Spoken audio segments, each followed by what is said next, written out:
Since the beginning of Donald Trump's second term, his push for tariffs has defined his economic agenda, and the fallout from that gamble is no longer confined to trade statistics or political talking points. The impact is landing squarely at home in ways few predicted.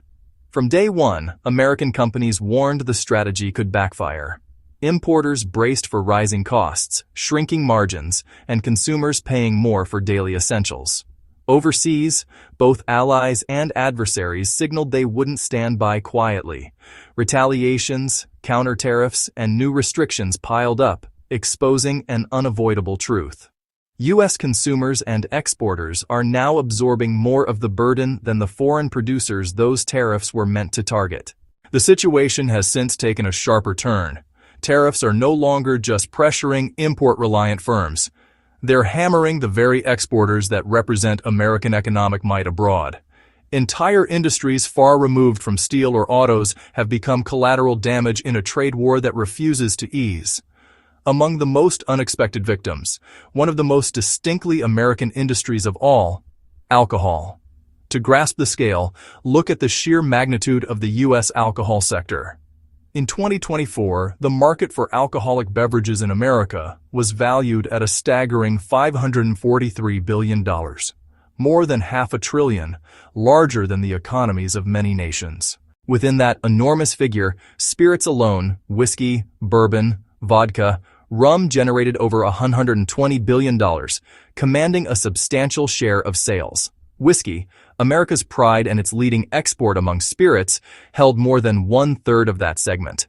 This isn't some artisan niche. It's a vast enterprise interwoven with American culture, employment, and exports. When the spirits industry stumbles, it ripples across farms, glass manufacturers, shipping firms, bartenders, and barrel makers in Kentucky alike. And stumble it has.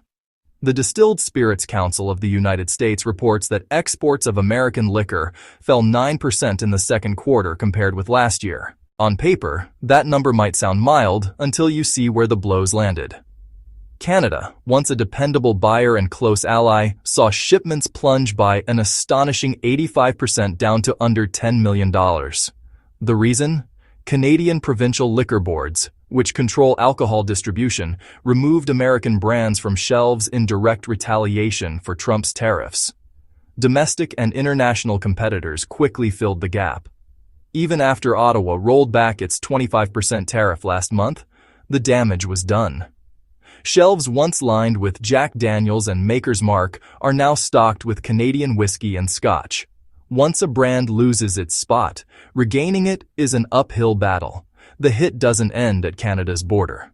In Europe, the largest overseas market for U.S. spirits, exports slid 12% to $290 million. In the UK and Japan, two other key destinations, shipments each fell by more than 20%. These aren't just abstract numbers on a spreadsheet. They represent eroding market share, waning brand loyalty, and new openings for global competitors. Brown-Forman, parent company of Jack Daniel's, told investors its Canadian sales had dropped nearly 60% amid the dispute. That's not just an earnings call statistic. It's fewer bottles moving, fewer people employed, and less revenue flowing back into the American economy. Chris Swanger, head of the Distilled Spirits Council, summed it up clearly. Ongoing trade frictions are immediately and severely damaging U.S. spirits exports. Overseas buyers are shifting to local alternatives or sourcing from countries untouched by Trump's tariffs. Once those consumer habits settle in, they're extremely difficult to reverse.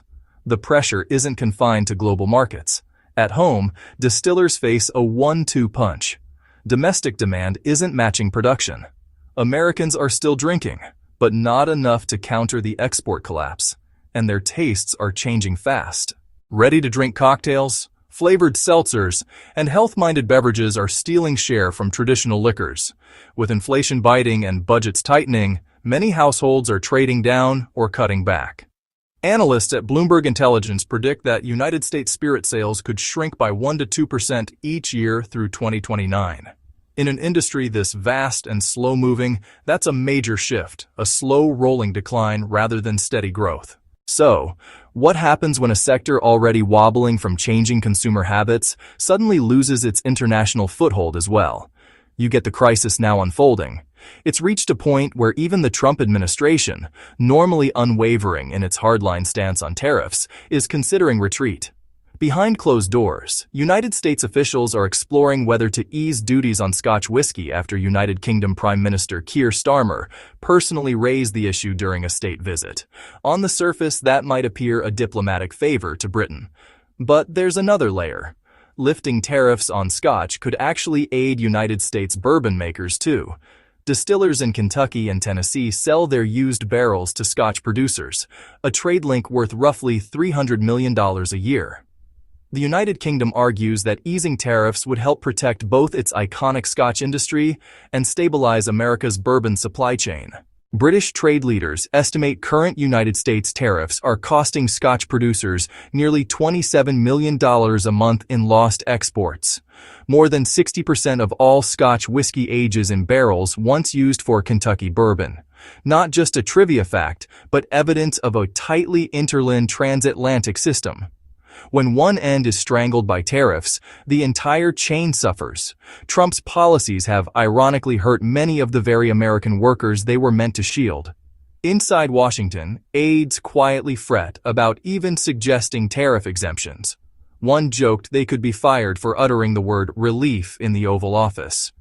Still, the problem has become too large to ignore. Kentucky bourbon has long been a prime target of retaliatory duties abroad, and now domestic producers are lobbying fiercely for tariff reductions to keep trade with Scotch distillers alive.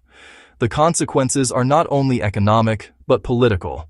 For Starr, winning tariff relief would deliver a badly needed domestic victory, after criticism that his government had failed to defend British exporters from Trump's protectionism. For Trump, any softening risks being branded as weakness, a break from the iron-fisted trade posture that defines his brand. Yet inaction threatens an industry already sliding downhill. The optics matter. Louisville, Kentucky, heart of America's bourbon heritage, relies on its distilleries for jobs, tourism, and pride.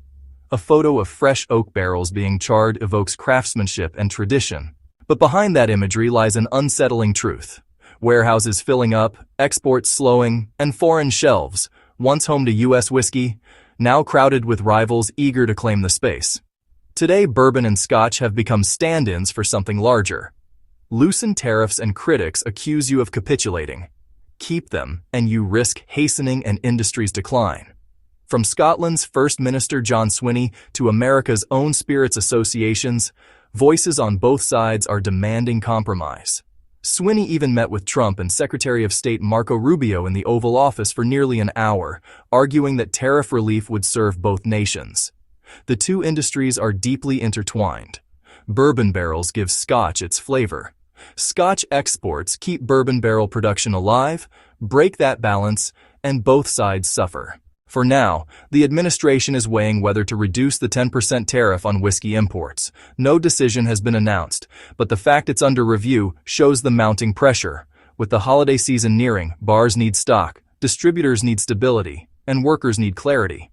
As Swear put it, optimism is growing that a deal could happen, but optimism doesn't restock shelves or move freight across oceans. What makes this saga more than an industry dispute is what it reveals. The alcohol trade illustrates how tariffs can backfire spectacularly. A policy crafted to punish foreign competitors ends up wounding domestic champions instead. Shelves in Canada and Europe don't stay bare, they fill with non-US brands. Lost sales rarely rebound. They represent a transfer of customer loyalty from Jack Daniel's to Jameson, from Kentucky bourbon to Canadian rye. Once those loyalties shift, they rarely reverse. That's the harsh truth now confronting U.S. exporters, and why analysts warn the damage could be lasting, not cyclical. So the question hangs: will Trump blink? Will a president who built his trade reputation on unyielding strength admit that his tariffs have cornered one of America's proudest sectors? Or will he double down, letting bourbon, Scotch, and the global spirits market become collateral in an escalating trade war? For consumers, the impact may show up as pricier drinks at the bar. For producers, it could mean lost markets, layoffs, and shuttered facilities. And for America's standing as a trusted trading partner, the harm may already be unfolding. This bourbon tariff fight is about more than whiskey. It's a cautionary tale for every American exporter caught in protectionism's crossfire. Tariffs may sound tough in a campaign speech, but when the dust settles, it's often American industry left nursing the hangover. The story may end here, but what happens next is in your hands. This channel has no sponsors, no corporate backing. Its only lifeline is you. If you believe truth should never be silenced or sold, take a stand, subscribe, like, and share your voice in the comments. To go one step further, tap join. Even the smallest support builds the shield that keeps this channel alive and growing. Every click, every share, every membership is a signal. Independent voices matter, truth matters, and we will always do our best to bring you the strongest content and deliver news that is unbiased and rooted in truth.